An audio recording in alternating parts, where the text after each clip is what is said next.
Por isso, continuamos na senda dos temas com interesse elevado, como é o caso do suporte transfusional do doente crítico. E se calhar, Mário, vamos começando. Pode ser que, entretanto, depois o resto da plateia vai chegando.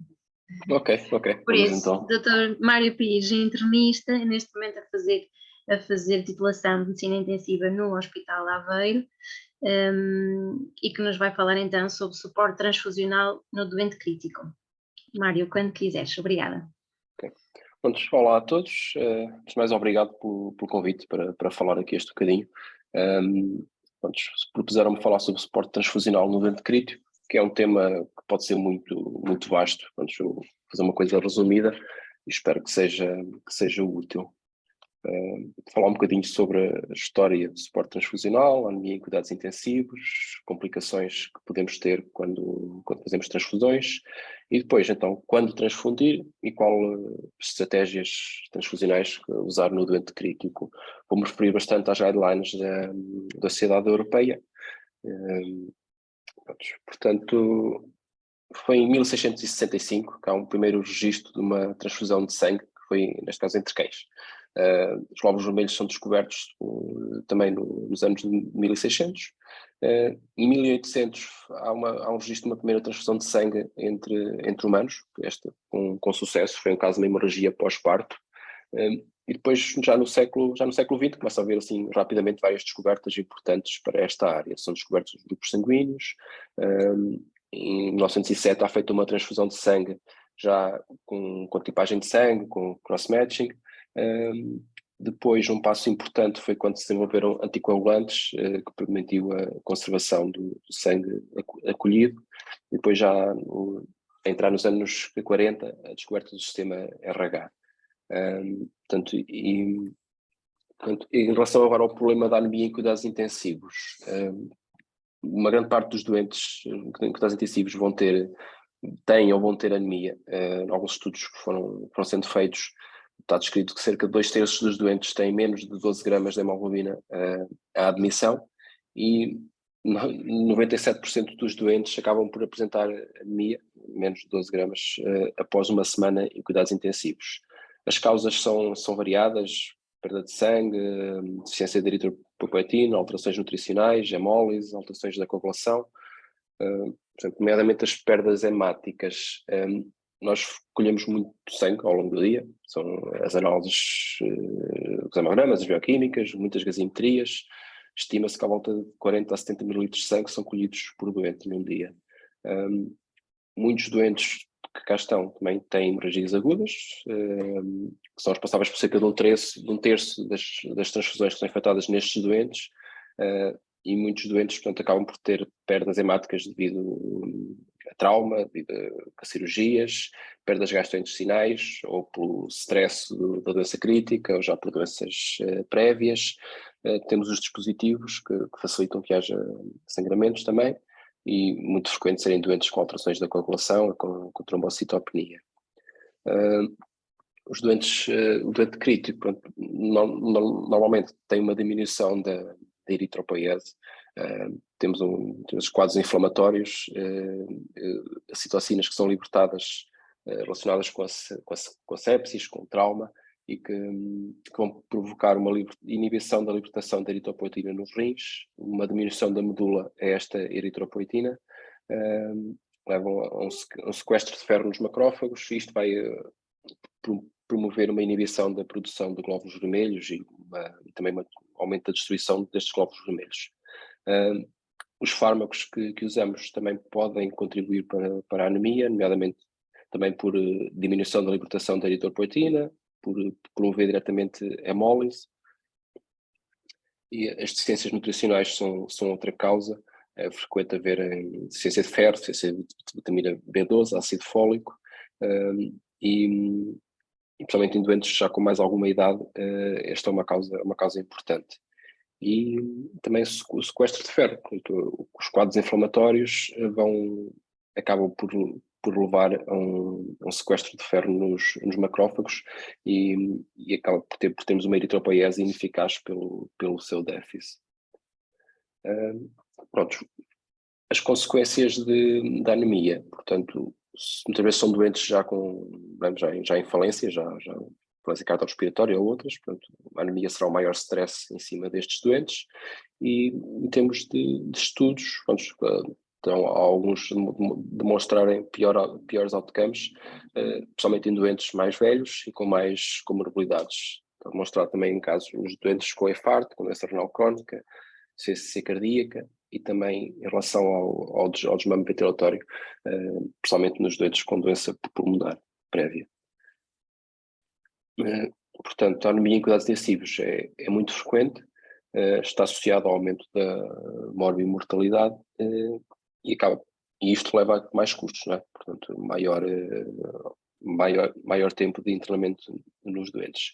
Por outro lado, as transfusões de produtos sanguíneos também são frequentes, mas também há estudos que associam o aumento do número de transfusões com o aumento da mortalidade e da morbilidade nos doentes, e também implicam custos importantes.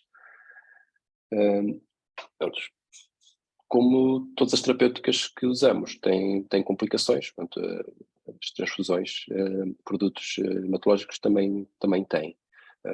Dividindo aqui, começando pelas complicações agudas de causa imunológica, temos as reações hemolíticas agudas, a frequência vai de 1 a 38 mil a 1 para 70 mil, causadas por uma incompatibilidade eritrocitária, com febre, dor torácica, dor lombar, choque.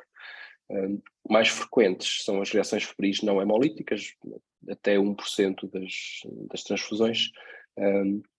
A libertação de citocinas e anticorpos contra os antigénios leucocitários, pronto, estão quadros essencialmente de febre, mal-estar. Este é o quadro mais benigno. Quadros alérgicos ou até anafilaxia, esta mais rara, e temos a trauma, portanto, a lesão pulmonar associada à transfusão. Também não é muito frequente, mas vai de 1 a 5 mil, 1 para 10 mil transfusões, em que há anticorpos do doador contra HLA ou antigénios dos neutrófilos dos receptores. Isto vai provocar um quadro de uma lesão pulmonar com infiltrados, insuficiência respiratória, hipoxémia, hipotensão, febre. Depois temos outras complicações agudas, mas não imunológicas. Portanto, o overload relacionado com transfusões, este já mais frequente, vai até de 1 a 100.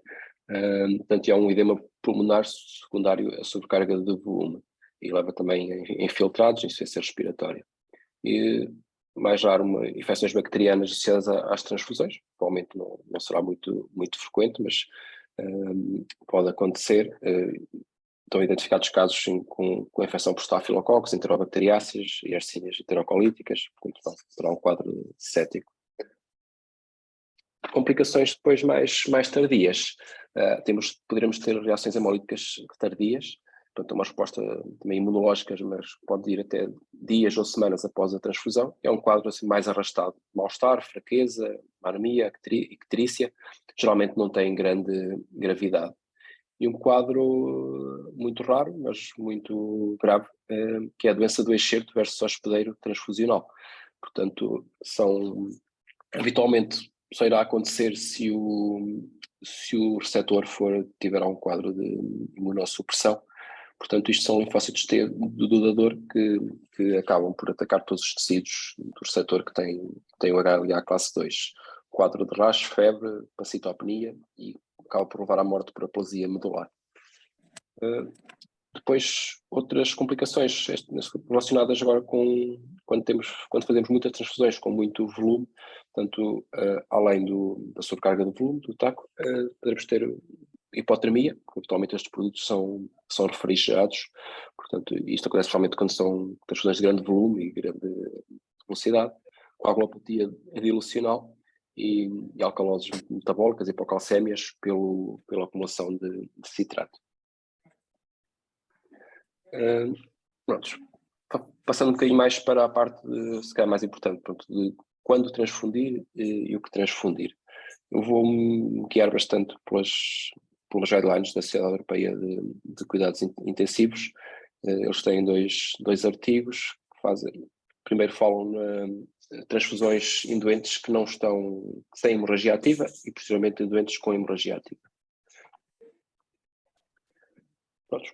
Um dos objetivos de transfundir um doente com glóbulos vermelhos poderia ser melhorar a entrega de O2. Os glóbulos vermelhos têm um papel essencial no transporte de oxigênio e é pela fórmula que se conhece para a entrega de O2, isto é influenciado pelo nível de hemoglobina.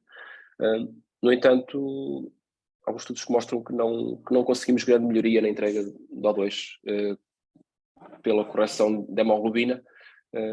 Não há grande melhoria da hipóxia tecidular, até porque a curva de dissociação da hemoglobina nos glóbulos vermelhos armazenados está alterada, está desviada para a esquerda, porque tem baixos níveis de 2,3 DPG e são glóbulos vermelhos já com algumas alterações estruturais, mais rígidos. Portanto, por aqui não teremos grandes benefícios. E depois, habitualmente, os doentes também desenvolvem alguma tolerância à anemia. Isto vai depender do status volémico, da sua reserva fisiológica, da velocidade de instalação da anemia. Habitualmente, uma anemia euvolémica é melhor tolerada. Mas claro que nos doentes críticos estes mecanismos podem estar menos ativos. Portanto, teremos aqui um balanço entre os riscos, custos de transfusões versus os riscos da anemia, da hemoglobina baixa. Um estudo importante foi em 99, o estudo TRIC, que comparou uma estratégia restritiva, ou seja, um alvo da hemoglobina entre 7 e os 9, com um limiar transfusional nos 7 gramas por decilitro, versus uma estratégia mais liberal, com um limiar nos 10 gramas por decilitro. Portanto, o estudo TRIC apontou para algum benefício numa estratégia restritiva, portanto, só transfundir abaixo dos 7 gramas. Havia uma menor mortalidade intra-hospitalar neste grupo. No entanto, ficou alguma dúvida sobre se em alguns subgrupos de doentes neurocríticos, doentes com síndrome coronário, doentes céticos, se teriam benefício ou não de um limiar mais elevado. Portanto, tem havido vários outros estudos, é um tema com bastantes publicações, a comparar estas estratégias versus liberal. Que as transfusões vão aparecendo como fatores independentes, o número de transfusões vão aparecendo como fatores independentes para um aumento da mortalidade e morbilidade. E tem havido muitos estudos que embora não consigam temporalmente demonstrar um benefício de alguma das estratégias, têm demonstrado uma ausência de malefício de uma estratégia restritiva, ou seja, com transfusão um limiar mais baixo. E por favor, para desligarem os micros. Micros que estão ativos, por favor. Passando um bocadinho então para os tais subgrupos de doentes em que poderão ter benefício com outras estratégias. Por exemplo, os doentes com doença cardiovascular também têm sido bastante estudados, com alguns resultados contraditórios. Por exemplo, no estudo, o estudo TRIC não mostrou diferenças na mortalidade, o TRICE também não. Em 2017 houve um estudo que mostrou um aumento de risco de síndrome coronária agudo nos doentes em que se usou uma estratégia restritiva, mas no entanto o estudo agora de 2021, o Reality, mostrou que não haveria inferioridade na estratégia restritiva versus a liberal, quer em termos clínicos, quer em termos de custo-benefício. Nos doentes céticos, nas guidelines da sepsis, está recomendado um limiar transfusional das 7 gramas, portanto, uma estratégia restritiva. No entanto, fazem a ressalva de ter em atenção o estado clínico do doente, nomeadamente isquemia de miocárdio, hipóxia severa ou hemorragia aguda. Passando um bocadinho então para o que é que nos dizem as guidelines da Sociedade Europeia. Em primeiro lugar, falando aqui um bocadinho, põe a pergunta se deve usar algum outro guia para transfusão, isto em doentes que não estão a sangrar, algum outro guia para transfundir que não o valor da hemoglobina. E eles apenas apenas que sugerem usar o valor da hemoglobina e não parâmetros fisiológicos como para recomendar transfusão. No doente crítico, no modo geral, portanto, recomenda uma estratégia restritiva, transfundir abaixo das 7 gramas, passando para os síndromes doentes com síndrome coronário agudo. Então, nestes, sugere uma estratégia liberal, portanto, transfundir para manter valores entre as 9 e as 10 gramas por decilitro. Nos doentes com sepsis e choque séptico, novamente transfundir apenas abaixo das 7 gramas por decilitro. Nos doentes com desmame ventilatório prolongado, também não recomendam usar um limiar mais alto, recomendam na mesma os 7 gramas por decilitro. Nos doentes de cirurgia cardíaca, também uma estratégia restritiva, neste caso apontam para as 7 gramas e meia. Nos doentes com doença com lesão neurológica aguda, não fazem a recomendação entre estratégia liberal versus restritiva, não conseguem fazer nenhuma recomendação. Os doentes em ECMO também não se pronunciam sobre a estratégia a seguir, e nos doentes com patologia oncológica ou hemato-oncológica também não. Nos doentes idosos também não fazem nenhuma recomendação. Portanto, resumindo, de um modo geral apontam para as 7 gramas por decilitro, com exceção dos doentes com síndrome coronário agudo, portanto, aí entre os 9 e os 10, e depois ou apontam para as 7 gramas ou alguns subgrupos de doentes, para alguns subgrupos de doentes não se pronunciam, não fazem recomendação, sem que não há, por enquanto, estudos conclusivos em relação a isso. Antes também fala um bocadinho sobre modos de estratégias para reduzirmos o uso de glóbulos vermelhos. Uma hipótese é o uso de ferro endovenoso, mas que não são a favor de usar por rotina terapêutica com ferro nos doentes com anemia, com exceção dos doentes ou que já têm ferro déficit prévio conhecido previamente, ou que já faziam suplementação de ferro, aqui deixam ao critério do médico assistente. Nos casos de doentes que será para evitar ao máximo transfusões, nomeadamente as testemunhas de Jeová, aqui poderá ser ponderado mais de uma maneira diferente. A eritropoetina também não recomendo usar por rotina, com o objetivo de corrigir a anemia, também com exceção de doentes que já faziam terapêutica com eritropoetina previamente, deixando então, neste caso, a decisão a cargo do médico assistente. Agora, o que recomendam é o uso dos tubos de colheita o mais pequenos possíveis, portanto, a colheita de sangue que fazemos diariamente aos doentes acaba por, ao fim de uma semana, acaba por ser um volume ainda considerável de sangue, e o uso de dispositivos, nomeadamente para as colheitas arteriais, para as gasimetrias, o uso de dispositivos que permitem não haver desperdício de sangue. Portanto, fazemos a colheita e o sangue é devolvido ao doente. Passando para a transfusão de plaquetas. Também é comum os doentes desenvolverem uma trombocitopenia, nomeadamente é muito associada aos quadros céticos, né? E a transfusão de plaquetas será usada essencialmente para prevenir ou tratar hemorragias associadas à trombocitopenia grave.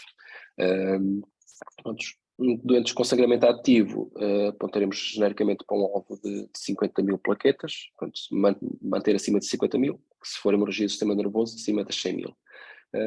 E em caso de profilaxia para procedimentos invasivos, os acessos a centrais 20 mil a plaquetas, a neuroeixo 80 mil, cirurgia major 50 mil, broncofibroscopia 20 a 30 mil.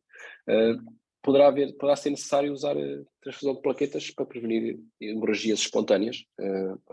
Pode acontecer com qualquer valor de plaquetas, mas habitualmente portanto, estas transfusões profiláticas só se fazem com plaquetas abaixo de 10 mil. Descrevem em alguns sítios, em alguns artigos, usar em doentes céticos, doentes com febre, subir este limiar para os 20, 30 mil. embora não seja, habitualmente não fazemos. Na guideline, em relação às plaquetas, portanto, eles também apontam para as 10.000 plaquetas como limiar para transfusões profiláticas e falam então eventualmente nos 20.000 para doentes com infecção e febre.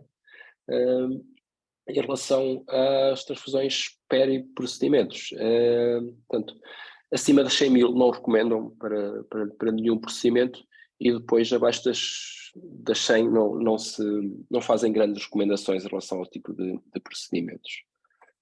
Em relação ao plasma, por exemplo, em Inglaterra, em 2011, houve um estudo que avaliou o uso de plasma em várias unidades de cuidados intensivos, e o que saiu daí foi que 13% dos doentes tinham recebido transfusões de plasma. Agora, destes doentes que receberam plasma, 40% das transfusões foram em doentes que não estavam a sangrar com alterações discretas da coagulação, portanto, que não seriam, neste caso, não seriam indicados, e muitas vezes foram usadas doses subterapêuticas. Portanto, é um produto que poderá haver algum uso excessivo e não adequado. Portanto, o plasma estará indicado em doentes que estão a sangrar e quando há um déficit de vários fatores de coagulação. E a dose mínima a usar serão 12 a 15 ml por quilo. Portanto, não está indicado quando temos uma elevação ligeira, com a serum ligeira abaixo de 1,8 de INR, como expansor de volume, ou então, como reversão de efeito de anticoagulantes, deve-se procurar usar um produto mais específico, muitas vezes já temos disponível, em vez do plasma. Portanto, as guidelines da sociedade, no caso de doentes que não estão a sangrar com coagulopatia, mas têm coagulopatia, não recomendam usar plasma profilaticamente, e doentes que não estão a sangrar com coagulopatia, que vão ser submetidos a procedimentos invasivos, portanto não recomendam usar profilaticamente plasma, e nos doentes com coagulopatia que não estão a sangrar, que não vão ser submetidos a procedimentos, também, claro, não recomendam usar plasma profilaticamente. Passando agora para um segundo, para os doentes com hemorragia ativa. Portanto, aqui também é frequente termos episódios, né, de hemorragia no doente crítico. Não há assim muitos estudos, portanto não vão haver recomendações muito fortes nas guidelines, porque, por exemplo, nomeadamente a definição de hemorragia maciça varia de sítio para sítio, portanto às vezes é difícil de comparar os estudos, e há uma grande variação no tratamento destes doentes. Existe uma norma da DGS sobre hemorragia maciça, sobre a abordagem da hemorragia maciça. Nesta norma define a hemorragia maciça como a perda de sangue equivalente a 100% da volemia em 24 horas, 50% da volemia em 3 horas, ou perdas com velocidades superior a 150 ml por minuto no doente agudo. Portanto, os doentes com hemorragia maciça deverão ser abordados com um protocolo de transfusão maciça.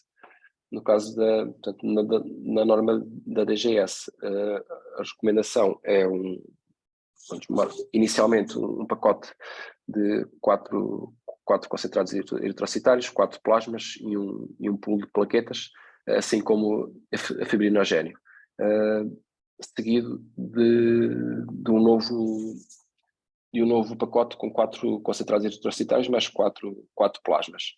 Nesta fase já teremos, tanto teremos acesso a resultados laboratoriais, e de acordo com os resultados podemos adaptar um bocadinho melhor os restantes produtos a transfundir. E prosseguir neste protocolo até a hemorragia estar controlada.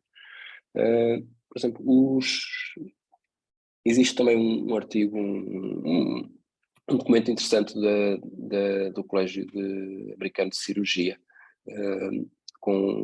sobre a transfusão maciça no trauma. Eles, como critérios para ativar um protocolo de transfusão maciça, põem um score ABC superior ou igual a 2. Se o score ABC implica tem a ver com pressão arterial sistólica, abaixo das 90, pontua 1, a frequência cardíaca superior a 120, um ecofast positivo ou uma lesão penetrante do adutor. Portanto, cada um destes componentes vai pontuar 1. Portanto, com um score ABC superior ou igual a 2, uma instabilidade hemodinâmica persistente, uma hemorragia ativa que requeira cirurgia ou angioembolização, serão indicações para ativar o protocolo de transfusão maciça. Portanto, eles recomendam manter transfusão de glóbulos plasma sempre num rácio entre 1:1 ou eventualmente 1:2 e um pool de plaquetas por cada 6 unidades de glóbulos vermelhos transfundidos. Fazem uma recomendação importante, que é que isto deve estar estabelecido, portanto, estes produtos devem vir já do laboratório nestes rácios estabelecidos. Portanto, assim que é pedido que venha a sexta unidade de glóbulos, já deve tratar a vir também a unidade de plaquetas.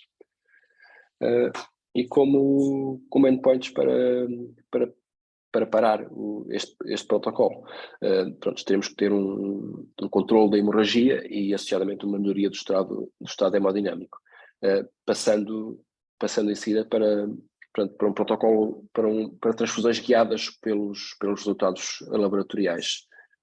Neste caso, as recomendações que fazem, por exemplo, manter a hemoglobina acima de 10, umas plaquetas acima de 150 mil. Voltando aqui às guidelines da Sociedade Europeia, portanto, aqui as estratégias transfusionais para os doentes críticos com hemorragia ativa. Pronto, neste caso, em casos de hemorragia maciça, pronto, recomendam então um rácio hemoglobina, um rácio glóbulos vermelhos plasma de 1:1, no caso de doentes com hemorragia maciça relacionada com trauma. No caso de ser uma hemorragia não traumática, não fazem a recomendação, embora habitualmente se opte por manter também este rácio, esta estratégia de 1:1. Nos doentes, isto era nos doentes com hemorragias maciças, doentes a sangrar, mas com hemorragias não maciças. Relativamente aos glóbulos vermelhos, por exemplo, doentes com hemorragia pós-cirurgia vascular, sugerem um valor-alvo de hemoglobina de 7,5 a 8 gramas por decilitro. Nas hemorragias pós-parto, sugerem também uma estratégia restritiva de transfusões, aqui guiada pela presença ou não de choque e sintomas de anemia, ou um valor de hemoglobina abaixo das 6 gramas por decilitro, portanto aqui um bocado mais baixo do que recomendado para outros doentes. Na hemorragia gastrointestinal, mantém-se a 7 gramas por decilitro. Relativamente à transfusão de plaquetas, portanto, em doentes com hemorragia ativa não maciça, portanto, também recomendam o uso restritivo de plaquetas. Não falam em limiares transfusionais, portanto, esperem que não há grandes estudos a comparar diferentes valores de plaquetas para transfundir. Remetem por aqueles valores das transfusões profiláticas, independente do doente estar a sangrar ou não. Nos doentes com hemorragia intracraniana, portanto, manter valor de plaquetas acima das 100 mil, mas depois doentes com hemorragia intracraniana que estejam a fazer antiagregantes não recomendam fazer transfusão de plaquetas. Em termos de plasma, portanto, não fazem recomendações sobre a estratégia a usar, só referem que, portanto, num doente com uma hemorragia não maciça, que usar plasma empiricamente não demonstrou benefício. Em relação agora ao fibrinogénio, recomendam usar a fibrinogénio para manter valores acima de 1,5 gramas por litro e apenas usar doses empíricas, fibrinogénio empiricamente em caso de doentes com pós-cirurgia cardíaca que estejam a sangrar até se ter os resultados analíticos. E agora falando um bocadinho do ácido tranexâmico, portanto, como adjuvante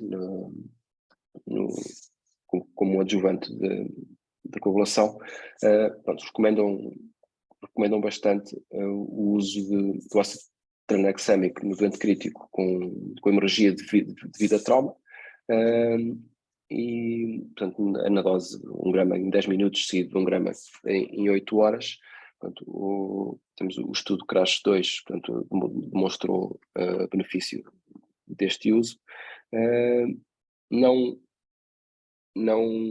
E também recomendam, também nos casos de hemorragia intracraniana traumática, não fazem recomendação relativamente aos casos de hemorragia intracraniana não traumática. Portanto, nos casos de hemorragias gastrointestinais, houve alguns estudos que tentaram avaliar o benefício do uso de altas doses de ácido tranexâmico. Neste caso usaram 4 gramas em 24 horas, que não demonstrou benefício, antes pelo contrário. E o uso da dose habitual nas hemorragias gastrointestinais, em relação a isto, não fazem nenhuma recomendação. E depois também recomendam usar nas hemorragias pós-parto e também nas hemorragias pós-cirurgia cardíaca. Sim, em jeito de algumas conclusões. Portanto, o uso de produtos sanguíneos tem custos e podem ter complicações. Do modo geral, mais não é melhor. Mas,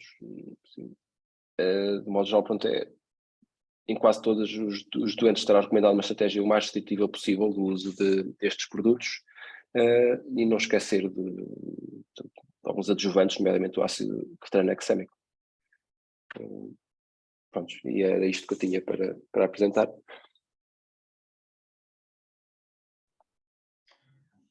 Muito bem, Mário. Obrigada pela excelente revisão sobre o tema. Não sei se alguém que esteja a assistir quer fazer algum comentário, uma pergunta.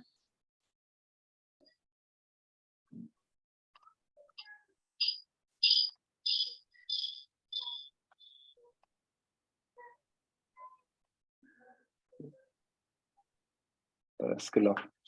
Parece que não. Muito bem. Mário, muito obrigada então pela tua Obrigado colaboração. pela oportunidade. E espero que tenhamos mais oportunidades para voltarmos a falar sobre alguns temas importantes. Obrigado.